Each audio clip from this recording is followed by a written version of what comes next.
Municipal committee CO, municipal committee CO,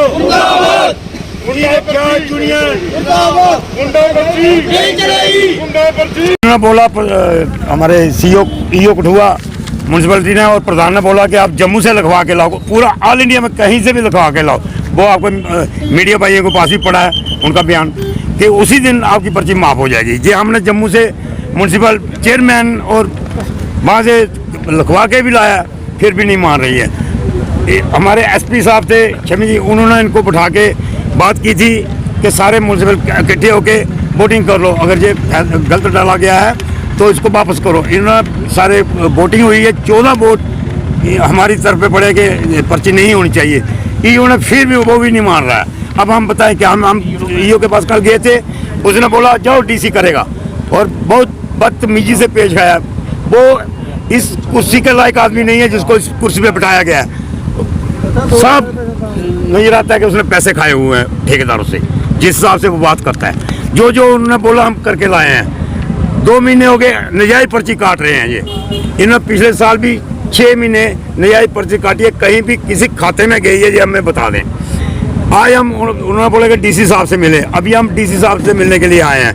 1 घंटा आधा घंटा देखेंगे हम, अगर डीसी साहब आते हैं तो ठीक है, नहीं तो हम रोज। सीओ का कहना है कि डीजल ऑटो वाले भी पर्ची दे रहे हैं, तो फिर ई ऑटो रिक्शा वालों को पर्ची देते क्या हर्जाना? नहीं तो उनका ना तो उन्हें कोई टैक्स देना पड़ रहा है और ना ही उन्हें आरटीओ में कुछ देना पड़ता है, ना ही उनका कोई पोल्यूशन है। देखो बात ये है, ये प्रदूषण मुक्त गाड़ी चलाई थी और सभी लोगों ने बैंक केस करा के, बेचारे गरीब लोग हैं, बैंक केस करा के लिए ये कोरोना के बाद बेचारे चला रहे हैं, रोजी रोटी कर रहे हैं। तो इसकी कहीं पर्ची है ही नहीं तो कैसे दे?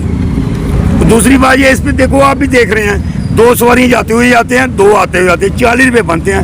इनको 20 रुपये कैसे, 10 रुपये कैसे दे दें? हम फेरे के 10 रुपये बोल रहे हैं, ये वो कैसे दे देंगे? ये कहाँ जाएंगे? सर ये मोटिवेशन निकाली थी सर, ये हमारे पास उसकी कॉपी है सर। इसमें कहीं पे भी ई रिक्शा नहीं लिखा हुआ है, ठीक है। जब इसमें ई रिक्शा नहीं लिखा हुआ है, लेकिन जब टेंडर की जब उन्हें पैसे लेने की परमिशन दी जाती है ना, उसमें सीओ साहब क्या करते हैं, उसमें इंक्लूडिंग कर देते हैं ई रिक्शा। जब नोटिफिकेशन में ई रिक्शा नहीं है, लेकिन पर्ची लेने की परमिशन दे दी उन्होंने कि जाओ आप जाके ई रिक्शा से परमिशन लो, पर्ची लो, ठीक है, पैसे इकट्ठे करने की। फिर उसके बाद जब हम सभी लोगों की बात हुई, जब इन्होंने म्यूनसिपल कॉर्पोरेशन में रेजोल्यूशन भी डाल दिया, रेजोल्यूशन भी हमारे फेवर में है। सभी म्यूनसिपल कॉर्पोरेशन के जितने भी पार्षद हैं वो सभी चाहते हैं कि ये पर्ची जो है बंद कर दी जाए। उन्होंने जब रेजोल्यूशन भी डाल दिया, हमें उन्होंने एक रेजोल्यूशन की कॉपी भी दी। जब उन्होंने बोला गया कि जब रेजोल्यूशन डाल के हम ये पर्ची नहीं है तो ये भी दिया इन्होंने, उसके बाद ये पर्ची ली जा रही है। फिर उसके बाद इन्होंने हमें एक और बोल दिया कि आप अगर कहते हैं कि जम्मू में पर्ची नहीं है, वहाँ पे कॉरपोरेशन से हमें लेटर ले आइए, जो कि उसके बाद हम पर्ची माफ़ कर देंगे। सर ये हम लोग कॉरपोरेशन से लेटर भी ले आए, उसके बाद भी ये फिर से पर्ची लग रही है।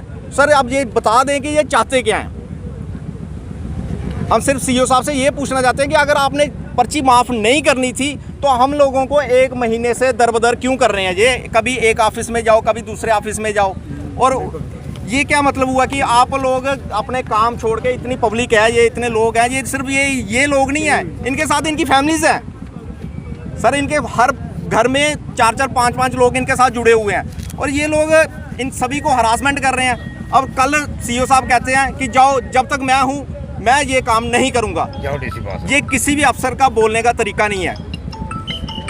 अफसर को अगर कोई काम अगर उससे नहीं होता तो उसका सोल्यूशन बताया जाता उस बंदे को कि भाई ये मैं नहीं कर सकता हूँ, अब ये काम ऐसे करवाओ। लेकिन उन्होंने 1 महीना तो सोल्यूशन पे अड़ाए रखा कि आप ये ले आओ। स्पॉन्सर की प्रदान रेखा आपके साथ, हाँ हमारे साथ गए हुए थे, उनके साथ उन्होंने इतनी बदतमीजी से पेश आए ना, उन्होंने हमारे सामने उनको सीधे बोल दिया कि मेरे को आप ऐसे वैसे मत समझो, मैं 2 लाख रुपए पे लेता हूँ। सर अगर वो 2 लाख रुपए पे लेते हैं ना, तो मैं सीओ साहब को ये बता देना चाहता हूँ कि वो एक आम लोगों के, गरीब लोग जो हर चीज़ पे जो टैक्स जाता है उस टैक्स से उनकी पे निकलती है, तो वो उन्हीं लोगों को अगर वो 2 लाख का घमंड दिखाएंगे तो ये कैसे चलेगा? वो तो पब्लिक सर्वेंट है ना।